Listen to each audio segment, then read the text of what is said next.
karya Tauman S. Chandranegara. Kepada Amoral terkasih, baru saja aku terima surat darimu tentang musibah yang melanda umat manusia di negerimu. Kau bertanya padaku tentang bagaimana cara mengatasi akibat dari semua itu. Umumnya, manusia akan menyalahkan Tuhan, padahal menurutmu itu bencana karena alam telah bergeser dari tafsirnya menuju takdir baru dalam kurung ruang dan waktu. Selalu, kau boleh kujawab, bisa saja itu, kalau keyakinanmu memang begitu. Tapi, bolehkah aku bertanya satu hal saja padamu, Al? Menurutmu, manakah yang terlebih dahulu ada? Tuhan atau alam? Tapi, tak pernah sekalipun kau menjawab pertanyaan yang kulontarkan padamu melalui surat-surat yang kukirim. Kau malah bertanya padaku tentang fenomena alam yang logis atau tidak. Itu akal, takdir kita sebagai makhluk Tuhan.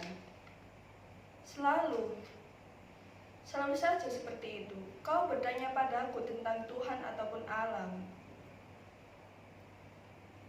Tapi, tak pernah sekalipun aku mendapat apa yang telah kujawab untukmu. Mengapa? Mengapa begitu? Adakah kau memiliki kebimbangan tentang azas ilahiyah, tentang zat yang tak seumpama apapun itu? Atau kau memiliki ketakutan atas pertanyaanmu sendiri? Jika benar seperti itu, kenapa kau malah bertanya padaku? Adakah kau tengah mengujiku sekarang? Kalau boleh kujawab, akan kujawab. Aku tak pernah sekalipun mempertanyakan tentang Tuhan ataupun melakukan apapun tentang Tuhan. Karena menurutku itu bukan hal yang harus kita patut perdebatkan ataupun hal yang harus menjadi penghambat kreativitas dan daya hidup kita sebagai makhluk hidup. Sepertinya harus kuulangi lagi jawabanku untukmu.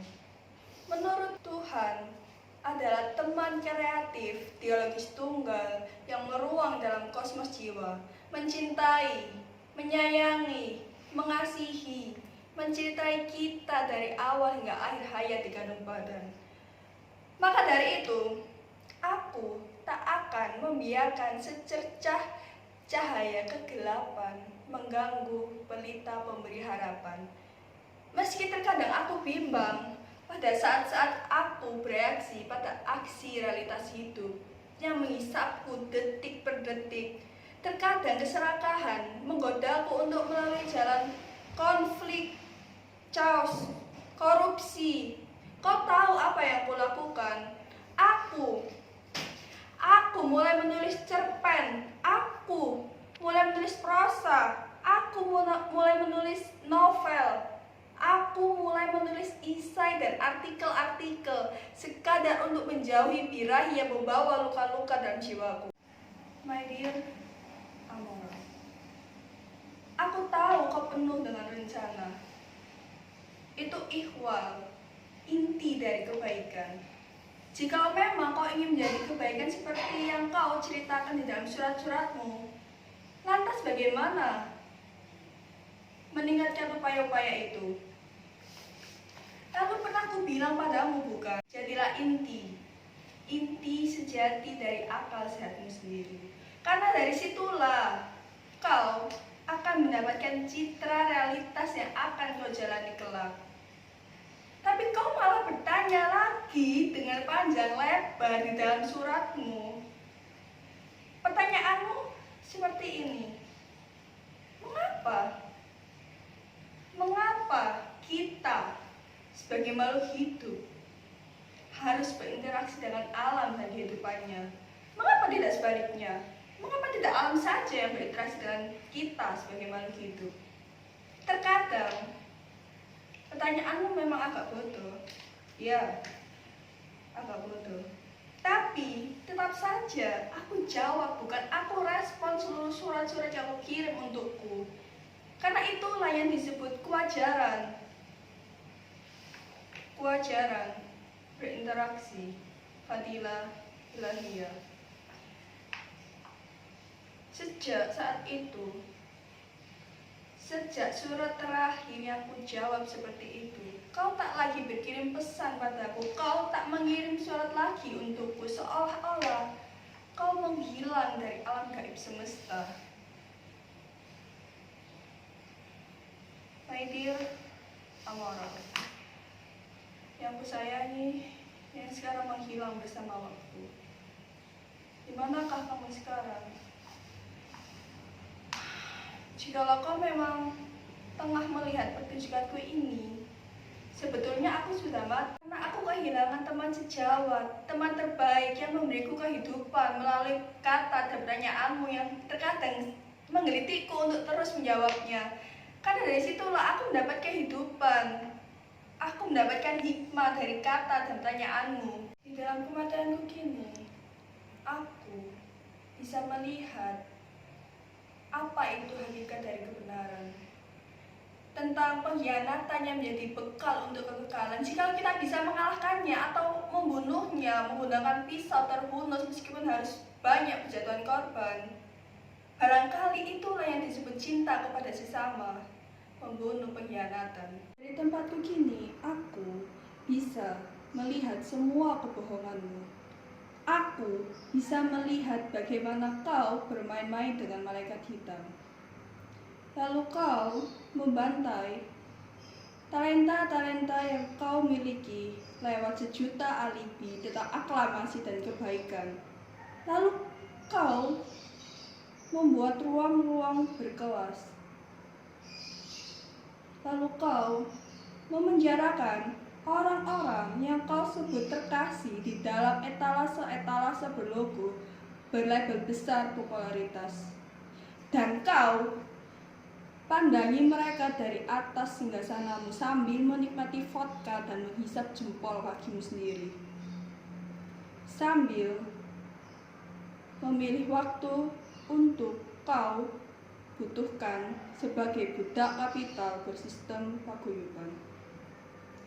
Lalu kau bergoyang-goyang di atas dolar-dolarmu sambil menghitung profit dari ekstase, promo-promo aksi dalam sistem, dan menghitung keuntungan dari penjualan profil-profil eksistensi yang mengatasnamakan kebudayaan, pemberdayaan, penyelarasan dogma-dogma sosiologis, antropologis, psikologis, plagiasis, narasi hipervisi, akal bulus, dengan tampilan ikon-ikon moralitas, semu, karya kreatif, seolah-olah kau berada di garda terdepan.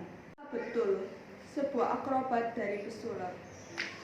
Babi menjadi burung. Burung merpati yang disimbolkan sebagai cinta yang serakah. Cinta yang kau tiupkan melalui aktivitas aktingmu yang kau masalkan. Hipnotis kesadaran meruang menuju perbudakan. Ketika cinta saja tidak cukup manipulatif, itu adalah simbolik dari akal hitammu yang menggalang humanisasi menjadi dehumanisasi menuju sistem akrobatik yang menjadi jignetik atau akronimkan sebagai paguyuban. Misalnya, itulah yang disebut psikologis awal dari permasalahan kreativitas.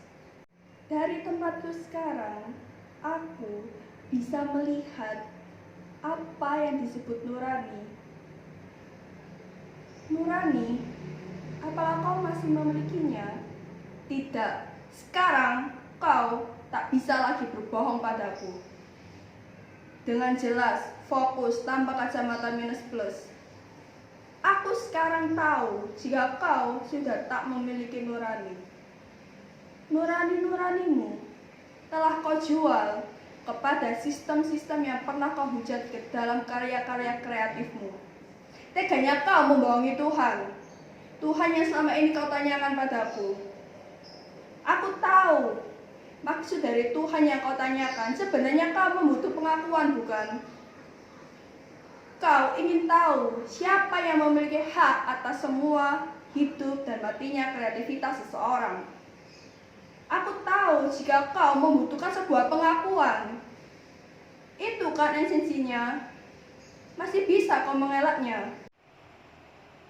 Kenapa? Kenapa tak langsung saja kau katakan padaku ketika aku masih hidup, frontal saja berhadapan denganku. Tersurat yang tersirat, kau tak memiliki keberanian untuk mengatakan jika kau ingin mengalahkan Tuhan, bukan? Kenapa tidak langsung saja kau katakan kau ingin menjadi Tuhan? Sekarang, di tempatku yang berbeda, di alam kematianku, aku bisa melihat semua pikiran busukmu. Tuhan yang kau maksud, Tuhan yang kau tanyakan padaku adalah kau sebagai Tuhan di ruang-ruang barumu. Kau, anjing, tolol, biadab, menuhankan dirimu sendiri di atas penderitaan orang-orang yang kau sebut terkasih dan tercinta. Kau hisap habis hidup orang-orang di dalam ruang ciptaanmu, yang seolah-olah terbuat dari air mata dan darah. Padahal, semuanya omong kosong, tipu daya. Tengoklah aku, lihatlah aku, wahai makhluk amoral. Katakan aku pengkhianat, katakan apapun tentangku. Tapi satu hal, aku tak pernah sekalipun melakukan hal bodoh seperti yang kau lakukan, menuhankan dirimu sendiri.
Oleh kata, oleh simbol,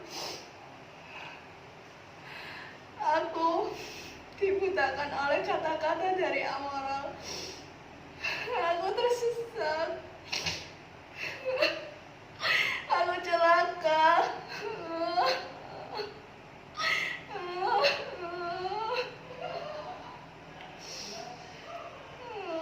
dibutakan, aku siksa.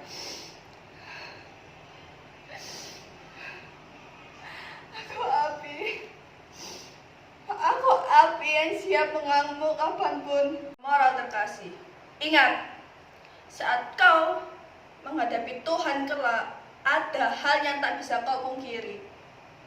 Mulutmu, telingamu, matamu, seluruh pori-pori yang ada di tubuhmu akan berubah menjadi naga, mencekammu, mencabik-cabikmu, dan menerkammu.